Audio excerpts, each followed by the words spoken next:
अस्सलाम वालेकुम। जिस ज़माने में इराक़ के ऊपर हमला चल रहा था तो वो वेपन्स ऑफ मैस डिस्ट्रक्शन के नाम से अमेरिका ने वो एक छोड़ी हुई थी कहानी कि वहाँ पर हैं इसलिए हमने हमला करना है, तो बहुत सारी थ्योरियाँ मुख्तलिफ चलती थी। उसी ज़माने में वेस्टर्न मीडिया ने बहुत सारे आर्टिकल लिखे और उसके अंदर वो लिखते थे म्यूचुअली एश्योर्ड डिस्ट्रक्शन, MAD।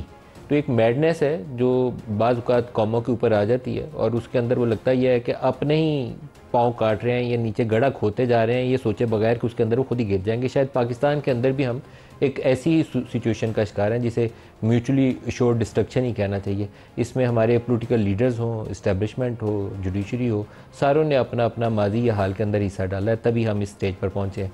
इस साल का जो बजट है उसका 10,000 अरब बजट का खसारा है। 10,000 अरब, 9,700 कुछ अरब है। साल ख़त्म होगा तो ये 10,000 की बजाय 11,000 हो चुका होगा। क्या ये मुल्क सस्टेनेबल है? बिल्कुल नहीं है।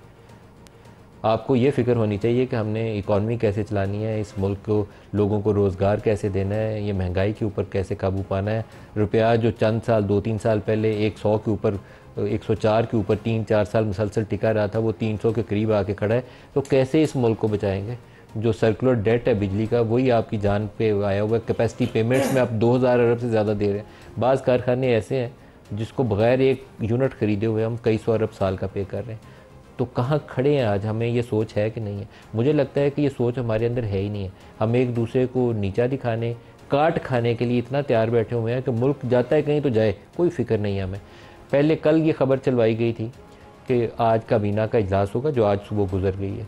अब दोबारा खबर चल रही है कि अब वो कल सुबह इजलास होगा और उसके अंदर गौर क्या किया जाएगा कि तहरीक इंसाफ के ऊपर बैन लगाना है, तो क्या तरीक़ाकार होगा। जिन लोगों के ऊपर आर्टिकल 6 की कार्रवाई करनी है PTI के, उसके लिए क्या तरीक़ाकार होगा। वजूहात में बताया जाता है कि PTI मुल्क दुश्मन जमात है, ये इदारों के ख़िलाफ़ बयानियाँ भी बनाती है, वो उसके लिए तो जिहाद बन गई हैं। कंप्यूटर सिस्टम उनका उठाया गया उनके PTI के ऑफिस से और वो डालों में डाल के कंप्यूटर उठा के ले जा रहे हैं कि उसके अंदर ऐसे राज थे जिससे पता चलेगा कि ये कौमी सलामती के मुनाफी काम कर रहे थे।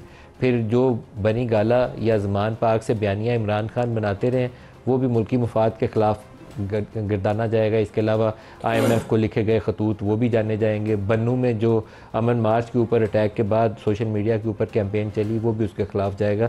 तो इसकी रोशनी में PTI को बैन कर देना चाहिए। उसके अंदर एक हिस्सा गुज़श्ता रोज़ इमरान खान ने मज़ीद डाला, उसके ऊपर बहुत से उनके माजी के बयानात पहले से मौजूद थे, लेकिन कल उन्होंने रिपोर्टर से इंटरेक्शन करते हुए कहा कि जब उनकी गिरफ़्तारी होने वाली थी उससे पहले उन्होंने अपने पार्टी के लोगों से कहा कि अगर उनको गिरफ़्तार कर लिया जाए तो पुरअमन, ये लफ्ज़ उन्होंने इस्तेमाल किया कि पुरअमन तरीके से GHQ के बाहर एहतजाज करना है। अब GHQ के बाहर पुरअमन एहतजाज ये ऐसी चीज़ नहीं है कि जिसके ऊपर किसी के फ़ौरन कान खड़े हों। आप एहतजाज कर सकते हैं चाहे किसी को बुरा लगे, लेकिन अगर पुरअमन पीसफुल एहतजाज है, आप प्ले कार्ड्स पकड़ के खड़े हैं, कोई आपका इशू है, लाइक ये कोई बनती है कोई DHA की हाउसिंग सोसाइटी तो लोग प्रोटेस्ट करते हैं, या मुल्तान वाली साइड पे या कुछ फॉर्म्स ऐसे एक्वायर हुए थे तो लोगों को प्रोटेस्ट करने का हक़ है, आवाज़ उठा सकते हैं, सिविल सोसाइटी आवाज़ उठा सकती है। लेकिन उस हक़ के अंदर ये हक़ शामिल नहीं है कि आप उसकी दीवारें फैलाएंगे या उसको जलाओ घिराव करेंगे, पूरा वो कोर कमांडर हाउस है उसको आग लगा के वो तबाह कर देंगे, या आप वो जहाज़ों के ऊपर चढ़ जाएंगे मियाँ वाली एयर बेस के ऊपर और वहाँ पर आग जला देंगे, आप ISI के ऑफिस को अटैक कर देंगे। ये हक़ नहीं है किसी का। ये हमारा मुल्क है, ये अदारे भी हमारे इस कौम के हैं। हम कहना चाहिए कि हम Pakistani, as a Pakistani nation, इसको ओन करना चाहिए। हम मालिक हैं इसकी हिफाजत करना भी हमारी ज़िम्मेदारी है। और वहाँ जो काम करते हैं वो हमारे बेटे हैं, मेरे बेटे हैं और आपके बेटे हैं। उनके जानो माल के ख़िलाफ़, उनके अदारे के ख़िलाफ़ कुछ भी करना जायज़ नहीं है। लेकिन प्रोटेस्ट पीसफुल ये हक़ होता है। इमरान खान के 2 माजी के बयानात जो हैं वो तस्दीक करते हैं कि वो इस तरह की चीज़ को सपोर्ट करते रहे हैं। 30 मई 2023 का उनका एक कैमरा के ऊपर बयान है, जो अगर आज इजाज़त होती तो मैं कैमरा का वो बयान TV के ऊपर दिखा देता। वो कहता है कि आइन हमें कहीं भी एहतजाज करने का हक़ देता है। जिस तरह मुझे, ये जस्टिफिकेशन क्या है, जिस तरह मुझे कमांडो एक्शन से फ़ौज ने उठाया, इसका रिएक्शन किधर जाना था, जहाँ फ़ौजी तनसीबात थी वहीं एहतजाज होना था। ये कैमरे के ऊपर बयान है। दूसरा 11 जुलाई 2023 का बयान है जिसमें वो कहते हैं, मुझे कहते हैं कि आप लोग कैंटोनमेंट में क्यों गए। मैंने कहा जब भी कमांडो एक्शन से उठाया गया तो लोगों ने कहाँ जाना था एहतजाज करने। मुझे इनकी बातों से लगा कि मैं जैसे आपको पुरअमन एहतजाज का कोई हक़ ही नहीं है GHQ के सामने या कैंटोनमेंट के सामने। तो ये वो बातें हैं जो इमरान खान बारहा कैमरे के ऊपर कह चुके हैं। ऐसी चीज़ नहीं थी जो कल रिपोर्टर्स के सामने उन्होंने दोहराई। हमने जब अपने रिपोर्टर यासर हकीम से पूछा तो उन्होंने कहा कि 2 दफ़ा दोहरा के उन्होंने बात की। पहले 1 दफ़ा कही फिर दोबारा वो कहने की कोशिश कर रहे थे तो बाबर रवान ने उनको रोकने की कोशिश की, लेकिन उन्होंने हाथ से उनको एक तरफ करके दोबारा कहा कि मैंने पुरअमन एहतजाज की बात की थी। तो उसके ऊपर आज पीटीआई सारा दिन ये बयानियाँ दे रही है कि वहाँ ऐसी कोई बात हुई नहीं, सिरे से इनकार कर रही है और हुकूमत उनके बयान के ऊपर खेल रही है। मरियम नवाज़ हों, वफाकी वज़ीर इत्तलात हों या बाकी लोग हों, वो एक बयानिया बना रहे हैं जो हो सकता है कि वो जवाज़ के तौर पर पेश करें कि क्योंकि पीटीआई ने जीएचक्यू के ऊपर और बाकी लोगों के ऊपर इमरान खान ने अटैक की राह हमवार की थी, इसलिए इनको कौमी सलामती के मुनाफी है बैन कर देना चाहिए। तो कहीं तवाज़ुन हमें हासिल करने की कोशिश करनी चाहिए, इस मुल्क को आग लगाने की कोशिश नहीं करनी चाहिए। मेरा सारों को मशवरा, इमरान समेत, इस्टेब्लिशमेंट समेत और मौजूदा हुकूमत जिनके मुझे लगता है कि हाथ में कुछ है ही नहीं है। जो आज प्रोग्राम में हमारे साथ शुरका हैं, रियासत अली आज़ाद साहब हैं हमारे साथ इस्लामाबाद स्टूडियोज़ में, सलमान रकम राजा साहब हैं पाकिस्तान तहरीक-ए-इंसाफ से, और अज़मा बुखारी साहबा हैं वज़ीर इत्तलात पंजाब। सबको प्रोग्राम में खुश आमदीद कहते हैं। राजा साहब, आपसे आगाज़ करूँगा। इमरान खान का कल का ये बयान कि जीएचक्यू के सामने पुरअमन एहतजाज का, मैंने कहा था कि अगर मुझे गिरफ़्तार किया जाए तो जीएचक्यू के सामने एहतजाज करना चाहिए, क्या ये जवाज़ था उसको इमरान खान के ख़िलाफ़ पार्टी को बैन कर देने के लिए या इमरान पे आर्टिकल चेल लगाने के लिए? और आज आपकी जमात की जानिब से डिनाइल आ रही है, दोनों वजूहात क्या हैं? देखिए, बिल्कुल कोई ये जवाज़ नहीं बनता किसी भी किस्म के मुकदमे का इमरान खान साहब के ख़िलाफ़ या पीटीआई के ख़िलाफ़। देखिए, इसका एक पस मंज़र है। इमरान खान साहब के घर पे 14 मार्च को हमला होता है, हमारे रेंजर्स को इस्तेमाल किया जाता है, एक आम मामला होता है, वारंट लेकर पुलिस आए, गिरफ्तार कर ले, रेंजर्स के ज़रिए हमला करने की ज़रूरत नहीं थी। उसके बाद 18 मार्च को जुडिशल कॉम्प्लेक्स में फिर यही होता है, रेंजर्स और दीगर इदारों के लोग वहाँ नज़र आते हैं, मौजूद होते हैं। फिर जब ये गिरफ्तारी होती है 9 मई को, वहाँ फिर इस्लामाबाद हाई कोर्ट में रेंजर्स जाते हैं। तो ये क्यों हो रहा था? जब ये पहले 2 वाक़यात हुए तो उसके बाद पार्टी में गुफ्तगू हुई और ये बात बावर कराने की कोशिश की गई कि ये मामलात सिविल नौइयत के मामलात हैं, पुलिस को गिरफ्तारी करनी चाहिए, रेंजर्स या आईएसआई के अफसरान का इनसे कोई ताल्लुक नहीं होना चाहिए, और अगर ऐसा हुआ तो एहतजाज किया जाएगा और एहतजाज किया जाएगा उन्हीं इदारों के दफातर के बाहर। तो ये बिल्कुल बात हुई, लेकिन एहतजाज करना तो हर एक का हक है, उसमें जुर्म का अंतर कहां से आ गया? आप तस्दीक कर रहे हैं कि पार्टी लेवल के ऊपर ये डिस्कस हुआ कि अगर फौज या रेंजर्स ने इमरान को पकड़ा तो उन्हीं इदारों यानी फौज और जीएचक्यू के बाहर मुजाहरा किया जाएगा। जैसा कि पार्टी लेवल के ऊपर डिस्कस हुई। अभी आपने भी जो वीडियो क्लिप्स चलाए उनमें यही बात सामने आ रही है। आज मेरी इमरान खान साहब से मुलाकात भी हुई है अडयाला जेल में। वो कहते हैं, देखिए वो कहते हैं, जब मेरे ऊपर कातिलाना हमला हुआ, मैंने नाम लिए लोगों के, लेकिन एक पत्ता नहीं किसी ने तोड़ा, एक गमला नहीं तोड़ा, कोई जारहाना कदम नहीं उठाया गया। इसी तरह हमने ये कहा कि अगर ऐसी बात होती है तो एक मुनज़्ज़म पुरअमन एहतजाज हमारा हक है और वो हर जगह करना हमारा हक है। जिस इदारे से हमें शिकायत होगी उस इदारे के दफ्तर के सामने जाके एहतजाज किया जाता है। वो वापटा हो, वो सुई गैस हो, लोग एहतजाज करते हैं। इसी तरह दूसरे इदारे जो हैं, एक सड़क है पाकिस्तान की, उस पर एक एहतजाज हर एक का हक है। लेकिन इसमें यह बिल्कुल अंसर शामिल नहीं कि हम किसी इदारे की तकरीम नहीं करते, ताज़ीम नहीं करते, या उस पर चढ़ दौड़ना चाहते थे या उस पर कोई हमला करना चाहते थे। ये बिल्कुल ऐसी बात नहीं है। और इमरान खान साहब ने आज बड़ी वजाहत से कहा कि आप एक शफाफ इंक्वायरी कीजिए। उस दिन जो लोग मुलव्विस थे, वो 30 थे, 40 थे, 50 थे, उनकी शनाख्त कीजिए और उनको सजा दीजिए और देखिए कि वो किसके लोग थे। लेकिन 10,000 लोगों को उस दिन गिरफ्तार किया गया, पहले से लिस्टें मौजूद थी, घरों दफ्तरों में जाके लोगों को पकड़ा गया, सारी रात पकड़ धकड़ हुई। तो ये एक प्री प्लान्ड एक मंसूबा था। इसीलिए हम तकाजा कर रहे हैं कि एक शफाफ जुडिशल इंक्वायरी की जाए। जिस किसी ने जुर्म किया है, जो कोई सजा का हकदार है, उसको सजा दी जाए। तमाम इदारों की ताजीम और तकरीम हर एक पर वाजिब है, लेकिन अगर कोई इदारा अपनी हुदूद से बाहर निकलता है तो एहतजाज, पुरअमन एहतजाज हमारा हक है। ये आज गुफ्तगू हुई है। तो मुझे नहीं नजर आता इसमें कहां कोई जुर्म का अंसर शामिल है, कहां कोई एतराफ शामिल है। मैं एक बात के ऊपर आपको अप्रिशिएट करूंगा कि आप ऑन एयर भी सच बोलते हैं। वो नहीं कहते कि पार्टी की कोई मजबूरी है तो आप उसी मजबूरी में आप कह देते कि ये बात तो हुई नहीं थी, इमरान खान ने इसकी इंकारी किया। आपने ये बात सही कही कि ये बात डिस्कस हुई थी कि अगर इमरान को गिरफ्तार किया गया तो उन्हीं इदारों के खिलाफ एहतजाज किया जाएगा। मैंने वो रिपोर्टर्स जो कल वहाँ मौजूद थे उनको तो मैं उनकी ज़बानी भी सुन लूँ एक दफ़ा, ताकि कोई कुताही रह ना जाए। कल यासिर हकीम ने हमें ज्वाइन किया था, तो अभी हमारे साथ ARY से बाबर मलिक साहब हैं जियो न्यूज़ से शबीर डार साहब हैं और एक्सप्रेस न्यूज़ से इमरान असगर साहब हैं। तो बाबर मलिक साहब से यासिर हकीम साहब हमारे समा के भी हमारे साथ हैं। ये चारों अफराद कल वहाँ मौजूद थे। बाबर मलिक साहब, सबसे पहले मुझे आप बता दें उन्हीं के अल्फाज में जो इमरान खान ने अदा की हों कि उन्होंने क्या बोला था कि GHQ के बाहर एहतजाज करना है तो कैसे करना है या नहीं करना है, तो अपने लफ्ज़ों में बता दें इमरान ने क्या कहा था। एग्जैक्टली वही अल्फाज होने चाहिए।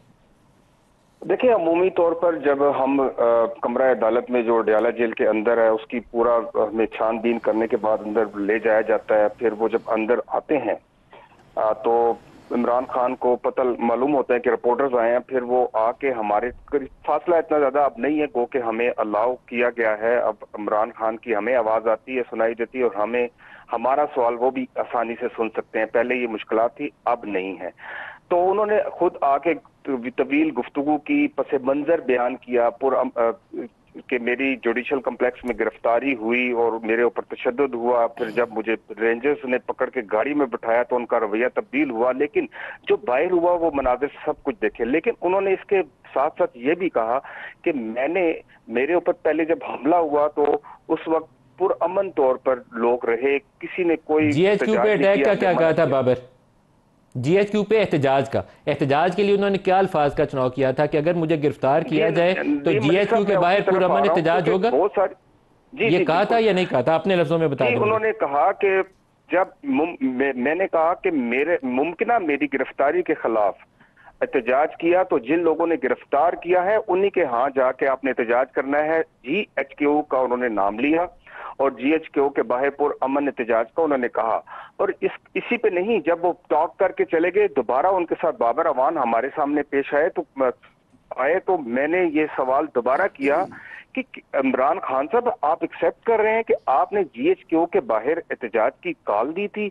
तो वो बिल्कुल वजारत के साथ साथ पस मंजर भी बयान कर रहे थे, लेकिन कोशिश कर रहे थे बाबर अवान के ये मामला डाइवर्ट हो किसी तरफ। लेकिन इमरान खान ये कह रहे थे कि पुरअमन एहतजाज का कहा था, उस पुरअमन एहतजाज को पुरतशद्दुद जिसने बनाया उनके खिलाफ इकदाम किया जाए। अच्छा, जियो न्यूज़ से शबीर साहब भी हमारे साथ है। शबीर साहब, आप भी अपने अल्फाज में बता दें कि इमरान खान ने एहतजाज GHQ के बाहर जो करने का कहा था उसके लिए उन्होंने क्या अल्फाज का चुनाव किया था, आप बता दें।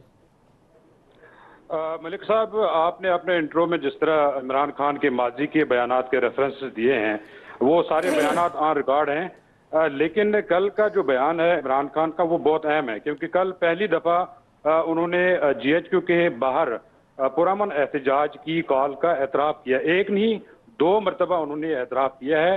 और जो कॉन्टेक्स्ट था बात का उसमें वो ये कह रहे थे कि 9 मई के जो इल्ज़ामात हैं हम पर लगाए जा रहे हैं, हमारा ये मुतालबा है कि इसकी जुडिशल इंक्वायरी की जाए। और इसी कॉन्टेक्स्ट में उन्होंने कहा कि 14 मार्च 2023 को जब मेरे घर जमान पार्क लाहौर में हमला हुआ, पुलिस और रेंजर्स ने हमला किया, उस वक्त हमने यकीन दहानी कराई थी कि हम जो भी हमारे खिलाफ मुकदमात हैं, केसेस हैं, हम उसमें ना सिर्फ शामिल तफ्तीश होंगे बल्कि अगर गिरफ्तारी की जरूरत है तो हम गिरफ्तारी भी देंगे, लेकिन हमारी बात नहीं सुनेंगी। उसके बाद 18 मार्च को इस्लामाबाद जुडिशल कॉम्प्लेक्स पर फिर दावा बोल दिया गया पुलिस ने और शेलिंग की। उसके बाद मुझे ये अंदाजा हो गया था कि मुझे गिरफ्तार किया जाएगा। इसी कॉन्टेक्स्ट में उन्होंने कहा कि उसके बाद मैंने पार्टी को हिदायत दी थी कि अगर मुझे गिरफ्तार किया जाता है तो GHQ के बाहर आपने पुरअमन एहतजाज करना है, पुरअमन एहतजाज करना है। इमरान असगर साहब, आप भी अपने अल्फाज में मुझे बता दें कि इमरान खान ने GHQ के बाहर पुरअमन एहतजाज के हवाले से क्या अल्फाज और क्या जुमले इस्तेमाल किए? जी बिल्कुल नदीम मलिक साहब, जिस तरह दीगर साथियों ने आपको बताया, हम अक्टूबर से अडयाला जेल को कवर कर रहे हैं। इमरान खान ने कल 3 दफा ये एतराफ़ किया। ये साथी जितने बैठे हैं वो इस चीज को इंडोर्स करेंगे। पैटर्न ये है कि वो पहले आके खिताब करते हैं, फिर हम क्वेश्चन करते हैं और उसके बाद वो आंसर देते हैं। जब वो हमसे खिताब कर रहे थे उन्होंने बड़ा क्लियर कहा कि मैंने ये कह दिया था 9 मई के आने से पहले कि अगर मुझे गिरफ्तार किया जाता है तो मेरी पार्टी के कारकुनान जो है पुरअमन तौर पर GHQ के सामने एहतजाज करेंगे। ये जब बयान कह के वो चले गए तो थोड़ी देर बाद उनको एहसास हुआ कि शायद ये बात आगे चली गई है। फिर बाबर अवान आए, उन्होंने इसको ट्विस्ट करने की कोशिश की, बीइंग अ लायर। वो दलाइल दे रहे थे, लेकिन इसी दौरान इमरान खान वापिस आए। उन्होंने कहा नहीं, बिल्कुल मैंने ये कहा था कि अगर मुझे गिरफ्तार किया जाता है तो आप जरूर एहतजाज करें GHQ के सामने पुरअमन। और इसको मजीद वेरीफाई करने के लिए उन्होंने कहा कि आप खुद देखें कि अगर मुझे रेंजर जुडिशल कम्प्लेक्स से घसीट कर लेके जाएंगे तो हम एहतजाज भी वहीं के पर करेंगे। और तीसरी दफा जो बाबर मलिक अभी ऑनलाइन पे हैं, इन्होंने क्वेश्चन किया था कि इमरान खान साहब आप ये बात कह रहे हैं, क्या वाकई ऐसा ही है? उन्होंने कहा बिल्कुल ऐसा ही मैंने कहा था। और इसकी जो इस वक्त शिद्दत है वो इस वजह से है कि अक्टूबर से इमरान खान ने मीडिया टॉक जितनी भी की, वो हमेशा ये कहते थे कि 9 मई में तो मुझे गिरफ्तार कर लिया गया था, मुझे क्या पता पीछे क्या हुआ है। लेकिन कल की जो मीडिया टॉक थी उसमें उन्होंने बड़ा वाजे कहा कि मैंने बिल्कुल ये कहा था कि अगर मुझे गिरफ्तार किया जाए। आपने हमें कल भी ये खबर तो दे दी थी, लेकिन आज क्योंकि आपके साथी सारे जो अडियाला में रिपोर्टिंग कर रहे होते हैं वो मौजूद हैं, तो दोबारा एक दफ़ा दोहरा दें, इमरान खान के अल्फाज का चुनाव क्या था?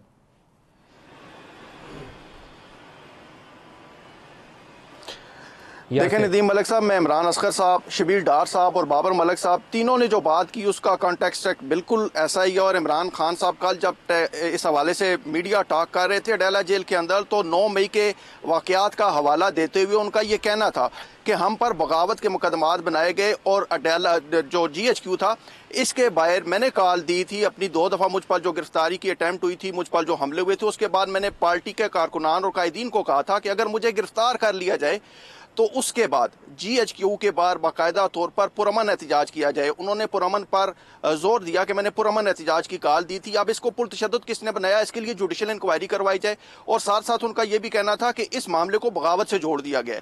हमने पुरअमन एहतजाज किया और अगर हम पुरअमन एहतजाज ना करते तो डॉक्टर यास्मीन राशिद का हवाला देते हुए उनका यह कहना था कि डॉक्टर यास्मीन राशिद जिन्ना हाउस के बाहर लाहौर में लोगों को पुरतशद्दुद एहतजाज से रोक रही थी और वहां से उन्हें वापस जाने का कह रही थी। जब हमारे लीडर जो थे पार्टी के वो लोगों को रोक रहे थे तो फिर हमने पुरतशद्दुद एहतजाज कैसे किया, हमने जलाओ गिराओ कैसे किया, हमने तोड़ फोड़ कैसे की। आप सारे साथियों का, यासिर, बाबर, शबीर और इमरान, आप सबका बहुत शुक्रिया। अज़मा बीबी आपकी तरफ आ रहा हूँ। ये सारे साथी एक तस्दीक कर रहे हैं, सलमान राजा साहब भी कह रहे हैं, और वो सारों का एक जो जोर वाला लफ्ज़ है ना वो है पुरअमन एहतजाज। तो पुरअमन एहतजाज तो आप भी कर सकते हैं, कोई भी कर सकता है। इसके ऊपर क्या पार्टी बैन होनी चाहिए या आर्टिकल 6 लगना चाहिए? बहुत शुक्रिया मलिक साहब। अगर वो वाकई पुरअमन होता तो ना ये बात हो रही होती, ना बगावत की होती, ना किसी पाबंदी की होती, लेकिन वो नहीं हुआ ना। अब ये बातें इतनी सिंपल है नहीं। पहले तो मैं राजा साहब की जो उन्होंने चीज़ें बताई उससे पहले भी बहुत कुछ होता रहा, वो मैं बताना चाहती हूँ। जो तस्वीर का एक दूसरा रुख है वो ये है कि इमरान खान साहब ने जब उनकी गिरफ्तारी से पहले उन्होंने 1 साल बाकायदा निकाले जाने के बाद उन्होंने एक पूरी कैंपेन की। वो हर मुख्तलिफ 80 के करीब उन्होंने जलसे किए, 2 लॉन्ग मार्च किए, जिसके अंदर इस्लामाबाद को आग लगाना भी शामिल है। वो जो है बता दिया गया, कह दिया गया कि हो सकता है उन तक मैसेज ना पहुंचाओ, और उस नासमझी में उन्होंने पूरे इस्लामाबाद को आग भी लगा दी थी। फिर मीर जाफ़र, मीर सादिक, फिर चौकीदार, इनको छोड़ेंगे नहीं लोग, ये बाहर निकल नहीं पाएंगे, इनके बच्चों की शादियाँ नहीं होंगी, और इस तरह की। और फिर सो मच सो एक अहम अपॉइंटमेंट जो है उसको आर्मी चीफ की अपॉइंटमेंट में को खुल के कहती हूँ, उस आर्मी चीफ की अपॉइंटमेंट को रोकने की पूरी कोशिश की। उसके लिए बाकायदा जो है वो पूरा प्लान हुआ। अलवी और मैं मिलके खेलेंगे। अलवी साहब को जो है वो समरी रोकने के लिए भी कहा गया, उन्होंने जो है वो नहीं रोकी, वो एक अलग बात है। सो पेट्रोल बम चले, पुलिस के ऊपर अटैक्स हुए, पुलिस की गाड़ियाँ तोड़ी गई, ये सब कुछ होता रहा उसी ज़मान पार्क के बाद जिसको नो गो एरिया बना दिया गया था। ये इतनी मासूमियत से जब ये बोलते हैं ना, मुझे हैरत होती है कि इनकी मेमोरीज नहीं है या पाकिस्तान के लोग जो हैं वो किसी डिमनेशिया का शिकार हैं, या मीडिया ने ये सब कुछ दिखाया हुआ नहीं है। इमरान खान जो है वो बिल्कुल अनटचेबल था। उसको कोई बंदा ख़ास तौर पर कानून नाफिज करने वाले इदारे पिट के आते थे, वहाँ पर पथराव भी होता था, पेट्रोल बम भी चलते थे। और जहाँ तक यास्मीन राशिद की बात की, यास्मीन राशिद की 2 ऑडियोज़ जो है ना वो मौजूद हैं, जिसके अंदर एक के अंदर वो किसी इजाज़ साहब से कह रही हैं कि यहाँ बहुत कुछ हो गया है, अब ये बताएं कि यहाँ रहें कि वापस आ जाएं। तो उन्होंने कहा हाँ आप वापस आ जाओ, अब लिबर्टी बैठ जाओ, यहाँ जो होना था वो हो गया है। उसके बाद दूसरी उनकी ऑडियो है जिसमें वो अलवी साहब से बात कर रही हैं और वो कह रही हैं कि ये ज़मान पार्क के बाद पेट्रोल बम चलते हैं, यहाँ कोई एक आधा बंदा मर जाएगा, इमरान खान से बात करें, उन्हें कहें कि हमें थोड़ा पीछे हटना चाहिए। अब ये सब भी तो रिकॉर्ड का हिस्सा है। उसके बावजूद अगर ऑथेंटिक है तो आप मेरे से शेयर करें, मैं अभी ऑडियो चला देता हूं उनकी। आज़मा बीबी, अगर वो वेरीफाइड ऑडियोज हैं तो आप मेरे से शेयर करें, मैं अभी टीवी पे चला देता हूं। वो सारे पाकिस्तान ने सुनिए, बिल्कुल आपको भेज दूंगी जी वो, बल्कि मैं सोच रही हूँ कि उसको एक दफ़ा प्रेस कॉन्फ्रेंस में पूरी सुना दी जाए अगर किसी को याद नहीं। और फिर इजाज़ चौधरी साहब ने जो विक्ट्री स्पीच की, इजाज़ चौधरी साहब हमारी पार्टी के तो नहीं है ना, इनके सेनेटर है, सिटिंग सेनेटर है, उन्होंने अपने बेटे की स्पीच की, हमने कुछ नहीं छोड़ा, जब गमला तक नहीं छोड़ा, हम वहाँ आग लगाए हैं, हम वहाँ सारा कुछ कर रहे हैं। वो क्या था? और फिर वो एक मासूमा और मजलूमा को भी कुछ दिन पहले जो है वो बहुत मासूमियत और मजलूमियत के साथ जो है वो रिहाई दी गई है, उसको लीडर बनाया गया। करने का फैसला हुकूमत ने पाकिस्तान तहरीक इंसाफ को बैन करने का फैसला कर लिया इन्हीं इकदाम की बिना पर। देखिए मलिक साहब, ऑप्शन क्या है हमारे पास? अब ये बहुत दूर नहीं जाती है। बन्नू में जो हुआ, हर वक्त जो है वो पाकिस्तान के अंदर फसाद पैदा करने की देखिए, बाकी पॉलिटिकल पार्टीज भी तो एहतजाज करती हैं, दूसरी पॉलिटिकल पार्टीज के अंदर गोलियां क्यों नहीं चलती? दूसरी पॉलिटिकल पार्टीज के एहतजाज में लोगों के सर क्यों नहीं फटते? दूसरी पॉलिटिकल पार्टियों की जो है वो उसके अंदर गाड़ियां क्यों नहीं? पुलिस वालों की एक आखिरी बात, काबीना इसके ऊपर गौर करेगी तहरीक इंसाफ को बैन करने के ऊपर। अज़मा, ये आपका हतमी फैसला है कि कल काबीना इसके ऊपर गौर करेगी पाकिस्तान तहरीक इंसाफ को बैन करने के हवाले से? जी, मुझे वफाकी कबीना के एजेंडे का तो मालूम नहीं है, लेकिन इसके अलावा पाकिस्तान के पास कोई ऑप्शन नहीं है। और ये बाज नहीं आ रहे, ये बार बार 9 मई प्लान करते हैं। अब ये पहले अमेरिका से जो है वो लॉबिंग फर्म्स हायर करके जो है वो ज़कात और खैरात के पैसों के ऊपर वहाँ पर पाकिस्तान के खिलाफ जो है वो रेजोल्यूशन कराया, IMF को खत लिखे। अब जो है वो आज लंदन के अंदर ऐसी बैठक हुई है जिसमें बुरी तरह पिटी है बाय द वे बैठक, जिसमें 20 लोग थे और उसके अंदर अब जो उनकी नाज शाह साहिबा हैं जो पाकिस्तानी नजाद हैं, उन्होंने कहा लंबी हो जाएगी, ब्रेक भी बागी है, मैं ब्रेक ले लूं, डिस्कस करते हैं। अज़मा बीबी ब्रेक ले लें, ब्रेक से वापसी पे आज़ाद साहब से भी दोबारा इस पे रद्द-ए-अमल लेंगे। हमारे साथ रहिएगा जी।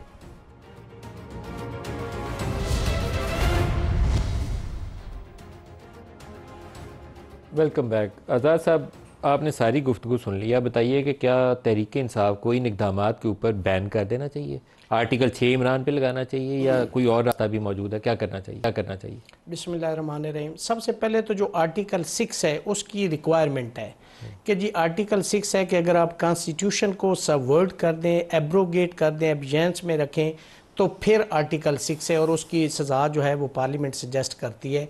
उसकी प्रीरेक्विजिशंस ये, अगर आप आर्टिकल 6 के हवाले से बात करें और सूरी की उस रूलिंग के हवाले से बात करें तो इस पे लॉ बहुत क्लियर है।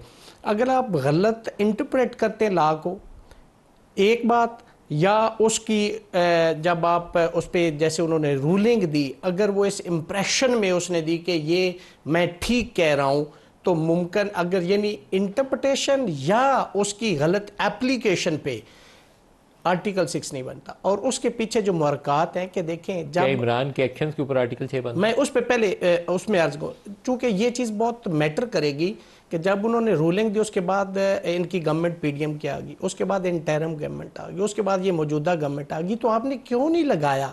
ये बहुत क्रूशल है ये क्वेश्चन आर्टिकल 6 के लिए। अब आ जाए आप इमरान खान के हवाले से आर्टिकल 6 की बात करें तो प्री रिक्विजिशंस तो आर्टिकल 6 के हवाले से वही हैं जो मैंने अर्ज कर दी। जहाँ तक आप कहते हैं पाबंदी के लिए, तो उसकी भी प्री रिक्विजिशन से पहले PPO हुआ करता था 2002 पॉलिटिकल पार्टीज ऑर्डिनेंस, उसका सेक्शन 15 था और उसका सब सेक्शन 1 था। उसकी रिक्वायरमेंट थी read with article 17 sub article 2 और फिर 212 इलेक्शन एक्ट। उसके अंदर यह है कि कोई भी पॉलिटिकल पार्टी टेररिज्म में इन्वॉल्व हो, फॉरेन फंड हो, integrity, sovereignty and prosperity of Pakistan के खिलाफ काम कर रही हो, अनरिबटेड एविडेंस हो, तो फिर उसका पहले government, federal government gazette notification करेगी, फिर 10 या 15 दिन का टाइम होता है, सुप्रीम कोर्ट भेजती, डिक्लेरेशन सुप्रीम कोर्ट में जमा, फिर वो सुप्रीम कोर्ट उस पे अगर वो पॉजिटिव आ जाता है तो फिर बैन हो जाएगी। ना मौजूद है कि फेडरल गवर्नमेंट, मुझे ऐसे लगता है प्रीवेलिंग सर्कमस्टांसेस को देखते हुए मैं ये मेरी अपनी एक मेरे से इख्तलाफ किया जा सकता है। मुझे ऐसे लगता है कि जैसे हो या ना हो, इससे मैं कोई वो बात नहीं करता, लेकिन मुझे लगता है ऐसे कि अवाम में तासुर ये जाएगा कि शायद ये रिएक्शन है जो सुप्रीम कोर्ट ऑफ पाकिस्तान की जजमेंट है, मुमकिन है ये सक्सीड कर जाए, मुमकिन है ना करें, लेकिन उसके अलावा आपको ये सारी चीजें, चूंकि आपको गवर्नमेंट की ये इंटेंट नजर आती है कि वो कर गुजरेंगे, मुझे लगता है ऐसे। और मैं भी एक स्टूडेंट ऑफ लॉ और सियासी वर्कर के, मैं किसी भी पोलिटिकल पार्टी को बैन करने के हक में नहीं हूं। मेरी अपनी एक जाती राय, मेरे से इख्तलाफ किया जा सकता है, चूंकि हमारे मुल्क की सारी पॉलिटिकल पार्टीज हैं, मैं सबसे प्यार करता हूं। मेरी जो पॉलिटिशियंस हैं इनको हक है वो सियासत करें और इन्हीं को करना चाहिए, इन्हीं का हक बनता है। लेकिन अगर टेक्निकली आज इनको किया जा रहा है, कल किसी और को, एक ही जजमेंट है PLD 1976 supreme court page number 57 Islamic republic of Pakistan versus Wali Khan, उसमें एक बैन हुआ था, लेकिन वो नैब था, बाद में वो एएनपी बन गई। तो यहाँ पे ये राजा साहब ये तो मामला बहुत कुछ संगीन है। पाकिस्तान में सियासी जमातों का वजूद हो, जमहूरियत की बका हो, आइंदा सियासी जमातों के साथ क्या होना है पाकिस्तान में, वो सारी चीज़ों के लिए जवाब फराहम करेंगे इकदाम। तो आप तो लॉ के एक्सपर्ट भी हैं और सियासतदान भी हैं, तो आप क्या ओपिनियन देते हैं कि क्या वे फॉरवर्ड क्या होना चाहिए? कोई ऐसा रास्ता नहीं है कि टकराव के बगैर आगे चला जा सके? जी मेरी नज़र में तो बिल्कुल है, और ये तमाम बचकाना सोच है, पार्टी को बैन कर देंगे। कोई सुप्रीम कोर्ट मेरी नज़र में ऐसा नहीं करेगा। इस वक्त जितनी गुफ्तगू की जा रही है उसको ज़्यादा से ज़्यादा आप किसी जुर्म के ज़ुमरे में ला सकते हैं। आइन के ख़िलाफ़ कोई बगावत नहीं हुई, कोई पाकिस्तान की खुद मुख्तारी के ख़िलाफ़ काम नहीं कर रहा, पाकिस्तान की सालमियत के ख़िलाफ़ काम नहीं कर रहा। पीटीआई बिल्कुल एक पाकिस्तानियत का जो हमारा तसव्वुर है उसके वस्त में खड़ी हुई जमात है, ना ये लिसानी जमात है, ना मसलक से मुंसलिक कोई जमात है। तो ये बिल्कुल ही बचकाना गुफ्तगू है, और मेरा नहीं ख्याल इसको कोई ख़ास पजीराई मिलेगी किसी भी सतह पे। काबीना भी शायद इसको ना कर सके, ना करे। तो अब मामला है कि आगे हमें कैसे बढ़ना है। देखिए इस वक्त जो हमारी सूरत है, माशी सूरत है, वो इंतहाई खौफनाक है, और इस वक्त ज़रूरत है कि मुल्क में इस्तेहकाम हो। इस वक्त ज़रूरत है कि मुल्क की तमाम कुव्वतें, सियासी कुव्वतें और गैर सियासी कुव्वतें इकट्ठी बैठें और मुल्क की फलाह के लिए, मुल्क की सालमियत, वाशी जो सालमियत है उसके लिए आगे बढ़ने के लिए सोच विचार करें। ये वक्त नहीं है तशद्दुद का, सख्तगिरी का, कि आप पार्टियों को बंद करें, दफ्तर पे हमला करें, लोगों को उठाएं, मारपीट करें, लोग गुमशुदा हो जाएं।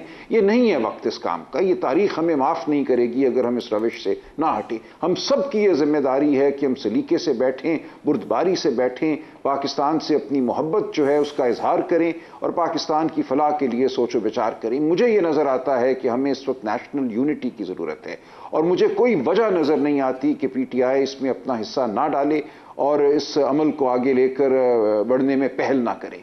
तो मैं ये समझता हूँ, मेरी ये ख्वाहिश है, मेरी ये तमन्ना है, दुआ है कि मुक़्तदर हल्के, बाकी तमाम कुव्वतें, सियासी कुव्वतें, समाजी कुव्वतें, आप जैसे लोग जो ओपिनियन मेकर्स हैं, राय आमा को तरतीब देते हैं, हम सब बैठकर पाकिस्तान की फलाह के लिए सोचें और इस तमाम जो एक अफरा तफरी का आलम है इससे मुल्क को निजात दिलाएं। तो ये बिल्कुल मुमकिन है। हम बच्चे नहीं हैं, हम बेवकूफ़ नहीं हैं, हम सब ये बैठकर कर सकते हैं। आज़मा बीबी, जो आज मरियम नवाज़ के बयानात हैं, फिर तारड़ के जो बयानात हैं और कुछ ख्वाजा आसिफ ने भी इस पर बयान दिए, उससे तो इस बात को, इस तासुर को तक़वियत मिलती है कि हुकूमत की इंटेंट है कि एटलीस्ट इसके ऊपर या तो तहरीक इंसाफ के ऊपर दबाव रखा जाए इस तरीके से, बैन का बार बार कह के, या कर गुजरा जाए। ये मालूम नहीं है कि करना एक सियासी जमात के लिए डूएबल ऑप्शन होती है या नहीं होती। मेरे ख्याल में नहीं होनी चाहिए ये ऑप्शन, क्योंकि सियासी जमात अपने लिए एक फंदा तैयार कर रही होती है। लेकिन आपकी जमात की इंटेंट नज़र आती है इस मामले में। नहीं, ऐसा बिल्कुल नहीं है। आपको याद कराना चाहती हूँ कि इमरान खान के दौरे हुकूमत में सिर्फ मॉडल टाउन में मियां नवाज शरीफ साहब की ज़ेर सदारत एक मीटिंग हुई थी, तो मुझ समेत पार्टी के कुछ 30 के करीब लोगों के ऊपर बगावत के मुकदमे दर्ज हुए थे। तो वो मुझे बता दें कि वो जो है वो कौन से आइन और कानून के तहत जायज़ थे। यहाँ पर इस बात से कौन डिसग्री कर सकता है कि किसी पॉलिटिकल पार्टी को कभी बैन नहीं होना चाहिए। लेकिन दूसरी तरफ आप देखें तो सही पॉलिटिकल पार्टी है ही नहीं ना, वो पॉलिटिकल पार्टी का रोल तो अदा कर ही नहीं रहे। एक तरफ मुझे ये बताएं, क्या पॉलिटिकल पार्टी ये कहती है कि मैंने आर्मी चीफ और डीजी ISI के अलावा किसी से बात नहीं करनी, और क्या पॉलिटिकल पार्टी जो है वो ये कहती है कि जेल में बैठ के फिर भी अभी जो है वो हाउस न चलने दो, सड़कें बंद कर दो, लोगों को बाहर निकालो, अफरा तफरी पैदा करो, ये करती है पॉलिटिकल पार्टी। और अभी मैंने भी चेक किया है, अता तारड़ साहब का एक बयान है, किसी TV चैनल पे वो बात कर रहे हैं इस वक्त, उन्होंने कहा है कि कल के एजेंडे में फ़िलहाल ये जो है मौजूद नहीं है, किस पे कानूनी जो है वो लवाजमात पूरे किए जाएंगे, तहादियों से बात की जाएगी, उसके बाद इसके ऊपर फ़ैसला होगा। तो एक तो मैं ये क्लियर करना चाह रही थी। दूसरी बात यह है कि आज़ाद साहब भी एक वकील हैं, मुझे ये बता दें कि ये मुल्क के ख़िलाफ़ IMF को, जहाँ पाकिस्तान डिफ़ॉल्ट के दहाने पे आप छोड़ के आप चले जाएं, वहाँ पर उसके बाद आप ये बाज ना आएँ, आप IMF को ख़त लिखें, अपने जो है वो वज़ीरों से आप उनको लेटर लिखाएं कि पाकिस्तान को जो है वो किस्त नहीं मिलनी चाहिए। आप कहें पाकिस्तान को श्रीलंका जैसा हाल होना चाहिए जब श्रीलंका डिफ़ॉल्ट कर गया था और वहाँ पर रॉयट्स हो गए थे।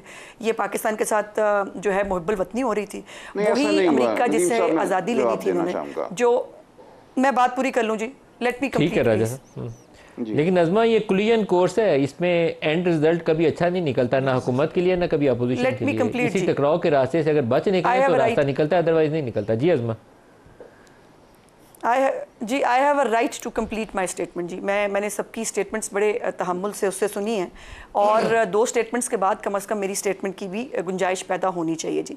मैं ये गुजारिश कर रही हूँ कि जो पाकिस्तान के ख़िलाफ़ जो है लॉबियस्ट फर्म्स हायर करके पाकिस्तान को डिफेम करना, उसके इदारों के सरबराहों को उनके ख़िलाफ़ कैंपेन चलाना, डिजिटल दहशतगर्दी करना, ये सब पाकिस्तान के साथ हुब्बुल-वतनी हो रही है। फिर उसके बाद आप ये देखेंगे कि ये जो पूरी प्लानिंग प्लॉटिंग वो करते हैं, किसी को जो है वो बुलाकर इतना लंबा चौड़ा करने की ज़रूरत नहीं। सिर्फ इमरान खान अगर सुधर जाए ना, और अपनी वो अगर पॉलिटिशियन बन जाए, एक प्रेशर ग्रुप और एक फैशिस्ट शख्स की बजाय, तो वैसे ही मसाइल हल हो जाएंगे। जो अभी राजा साहब को पाकिस्तान के इकॉनमी की बहुत फिक्र हो रही है ना, एक तो इकॉनमी जो है वो किस हाल में इमरान खान छोड़ के गया था, ये भी पूरी दुनिया को पता है, और आज भी पाकिस्तान को चलने नहीं देना चाहता।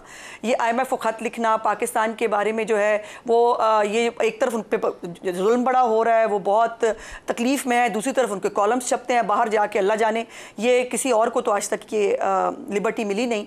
और फिर ये है कि वो ख़ुद पाकिस्तान के ख़िलाफ़ जो है वो कैंपेन करने से बाज नहीं आते।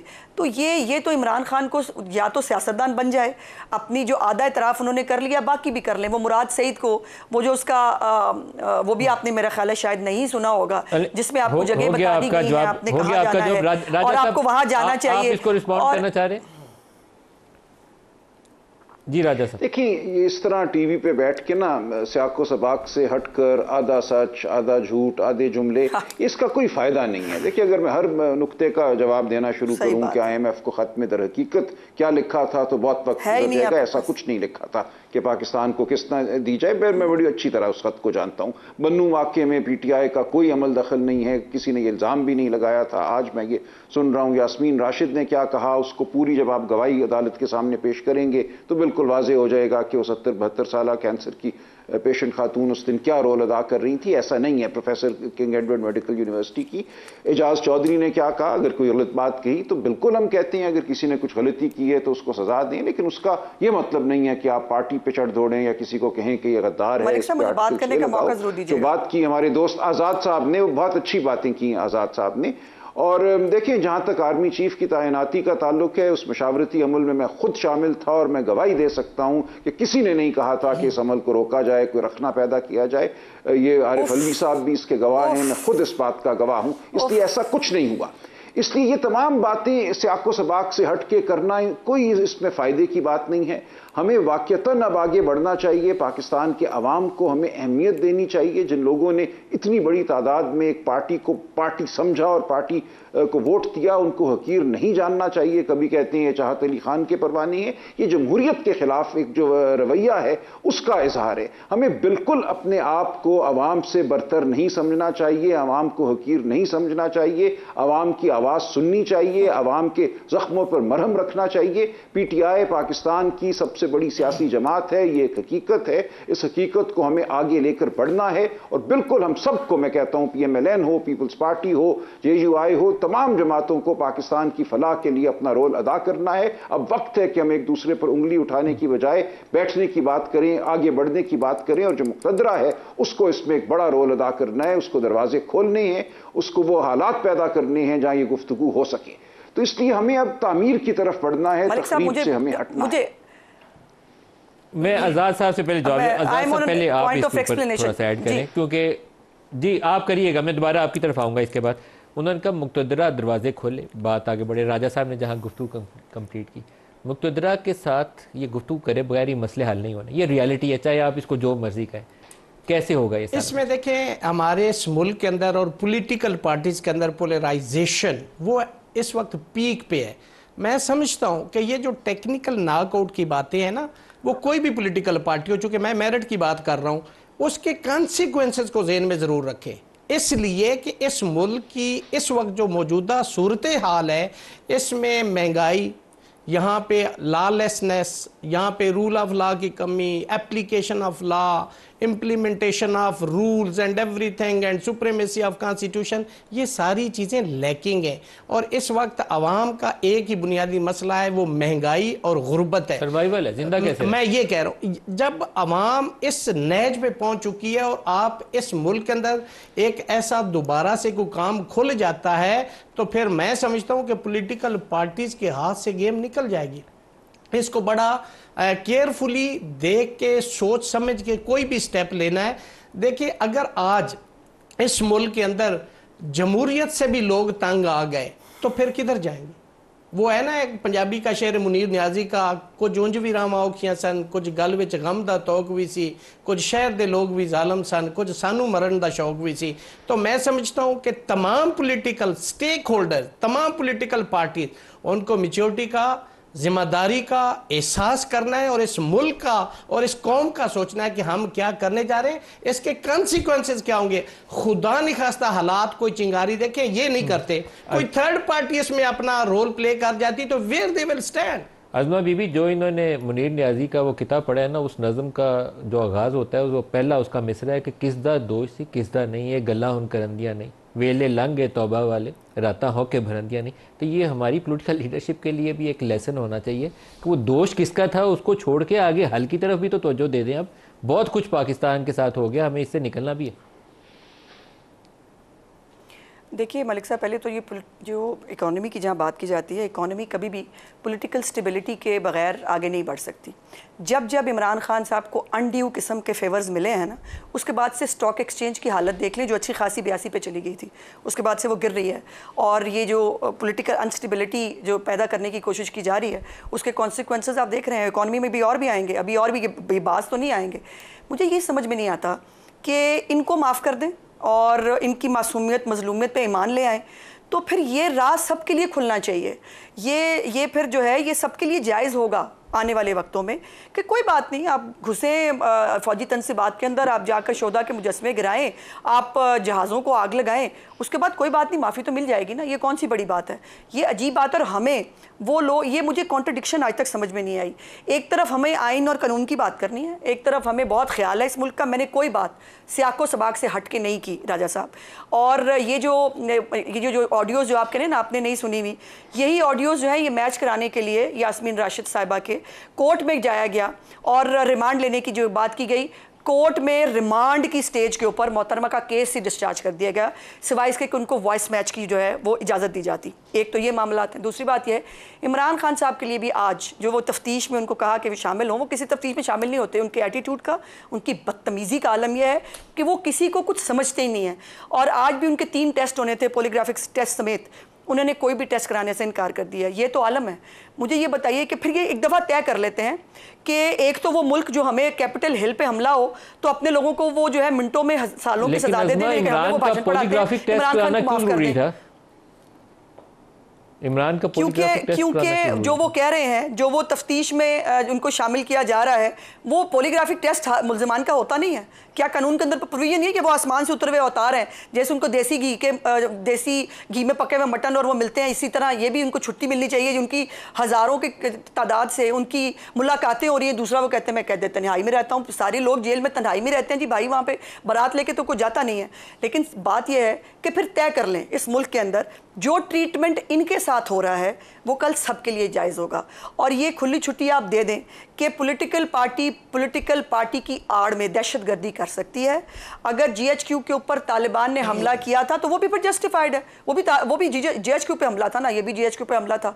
इनके अपने ऑफिस होल्डर्स जो है, मुझे ये बताइए हसन न्याजी जो है वो किसका रिश्तेदार है, मेरा या आपका? वो जो पेंट लेके लहरा रहा था वो भी सियाको सबाक से अलग बात कर रही हूँ मैं। वो जो तकरीर फरमाई थी उसने नाम ले रहा था, वो मैं सियाको सबाक से अलग बता रही हूँ। लेकिन अगर ये सारा कुछ सफाया हो गया ना अज़मा, तो पाकिस्तान का बहुत खसारा है। आखिरी मिनट है राजा साहब, क्लोजिंग रिमार्क्स, आखिरी लास्ट मिनट है, सिर्फ 1 मिनट में। देखिए, इसमें जो बात हम करना चाह रहे हैं उसी की तरफ हमें बढ़ना चाहिए। हमें मरहम रखने की ज़रूरत है, पाकिस्तान के जो ज़ख्म हैं उन पे मरहम रखने की ज़रूरत है। जिस तरह की गुफ्तगू मैं सुन रहा हूँ ये बहुत ही अफसोसनाक है। पॉलीग्राफिक टेस्ट क्यों नहीं कराया? मैं मौजूद था, उनके वकील साहब मौजूद नहीं थे जो ट्रायल कंडक्ट कर रहे हैं, वो ज़ियारात पे गए हुए, उन्होंने कहा अगले हफ्ते आ जाना, हम करा लेंगे। इसमें ये एक रंग देना कि वो अनोखे हैं और वो तफ्तीश में शामिल नहीं होते। 14 माह से तो वो जेल में है, हर चीज़ में, हर ट्रायल में वो शामिल है, लेकिन हम इन चीज़ों को छोड़ देते हैं। फिर हम मुंशी मकसूद की बात करेंगे, 15 अरब रुपए कहाँ गए, किस तरह लोगों की रिहाइयाँ हुई, सुप्रीम कोर्ट पे हमले से हम बात शुरू कर दें। इन चीज़ों को अब आप छोड़ दीजिए, माजी का हिस्सा बनाइए, या कोई दूध में धुला हुआ नहीं है। अगर आप इस तरह की जुजियात को कुरेदना शुरू करेंगे तो फिर हम कुरेदते ही रहेंगे। हमें आगे बढ़ना है, हमें इस मुल्क को संभालना है, इस मुल्क की जो सियासी हकीकत है उसको समझना है, जो माशी बहरान है उसको समझना है। मैं समझता हूं हम एक रोल अदा कर सकते हैं अगर हमने इस वक्त एक सियासी फ़ायदे के लिए इस किस्म की गुफ्तगू जारी रखी और इस किस्म के इक़दामात उठाए जिनका जिक्र हो रहा है। पार्टी को बैन कर दो, इसको सजाए मौत दे दो, इस पर बगावत का इल्ज़ाम लगा दो, तो ये मुल्क अबतरी की तरफ ही जाएगा, हम कहीं आगे नहीं बढ़ सकेंगे। जरूरत है मैच्योर बुर्दबार राजा साहब, रियासत अली आज़ाद साहब, बहुत शुक्रिया। आज के लिए इतना ही, इजाज़त दीजिए। अल्लाह हाफ़िज़।